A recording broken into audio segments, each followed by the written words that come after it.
Bismillahirrahmanirrahim. Assalamualaikum warahmatullahi wabarakatuh. Bapak-bapak, ibu-ibu, mas-mas, mbak-mbak, khususnya adik-adikku sekalian yang dirahmati Allah dimanapun Anda berada.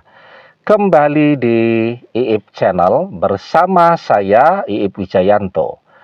Kali ini kita akan membahas tema ketika mantan minta agar kamu jangan mengganggu hidupnya lagi. Jadi apa yang harus kita lakukan ketika mantan mengatakan demikian? Dia tidak mau lagi dengan kita dan dia tidak mau kita mengganggu kehidupannya lagi. Jadi ada cerita tuh ya. Dia berusaha mendekati mantannya dan mantannya terus menolak. Ya, sampai suatu ketika mantannya ngajak ketemu. Ya, dia sudah bahagia nih. Aduh, ini ngajak balik nih.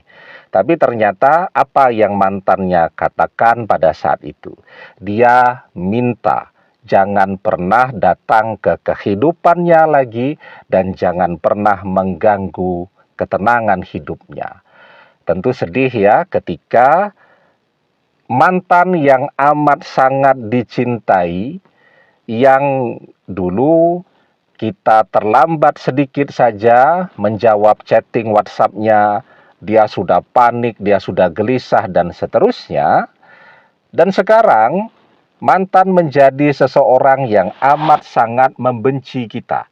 Bahkan kehadiran kita dianggap sebagai gangguan. Tentu wajar kalau kita bersedih.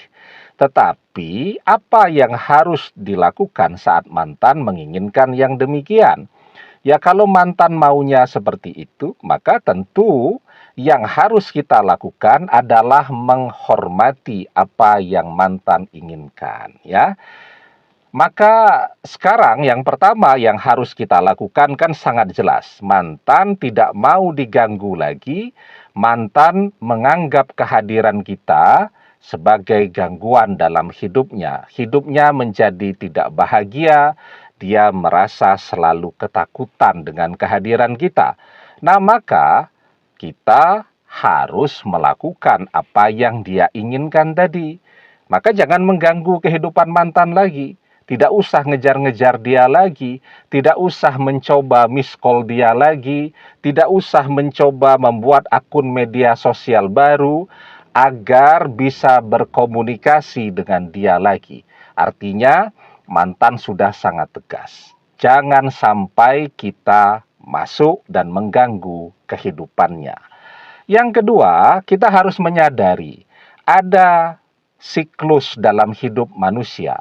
Ada fase di mana orang merasa jenuh, merasa bosan, merasa tidak suka, merasa tidak kangen, dan seterusnya, dan seterusnya. Tetapi hidup itu seperti roda pedati kalau kata orang-orang bijak. Ada kalanya di atas, ada kalanya di bawah. Ada kalanya orang merasa bosan, ada kalanya orang merasa kangen. Ada kalanya di mana orang merasa jenuh, tapi ada kalanya pula orang merasa butuh. Itu saja yang harus kita lakukan, menjalani siklus itu.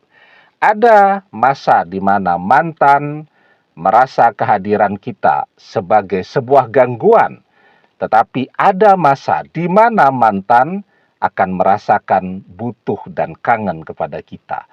Itu pentingnya memahami ini.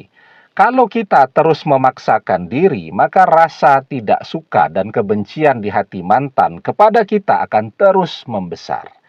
Tapi dengan cara mengikuti apa yang dia inginkan, sesungguhnya kita sedang memberikan waktu kepada dia untuk menenangkan diri dan merasakan perbedaan.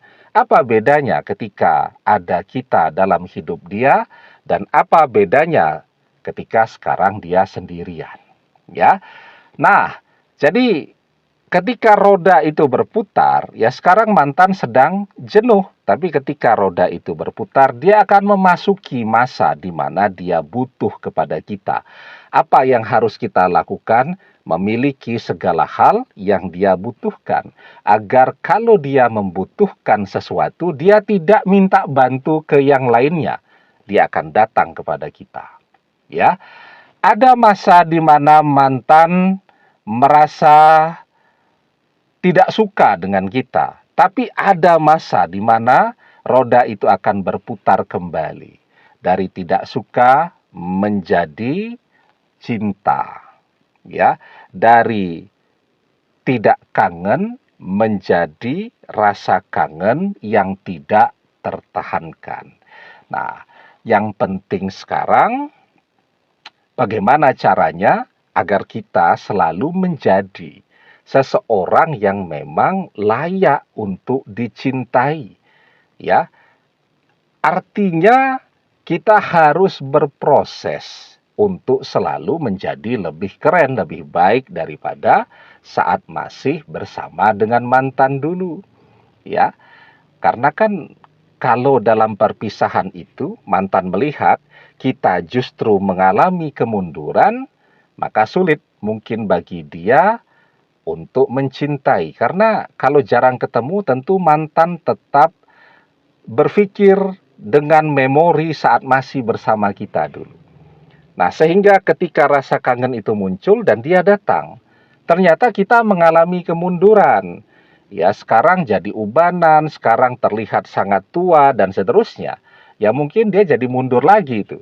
Tetapi ketika dalam perpisahan itu justru membuat kita jadi terlihat lebih keren.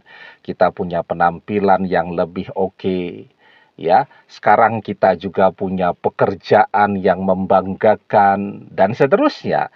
Nah, maka ketika mantan yang masih berada dalam memori seperti saat masih bersama kita dan ketemu melihat bahwa kita jauh lebih oke, jauh lebih maju, jauh lebih mapan, jauh lebih menarik dan mempesona daripada kita yang masih saat bersama dia dulu, maka dari kangen akan muncul rasa cinta di situ, ya.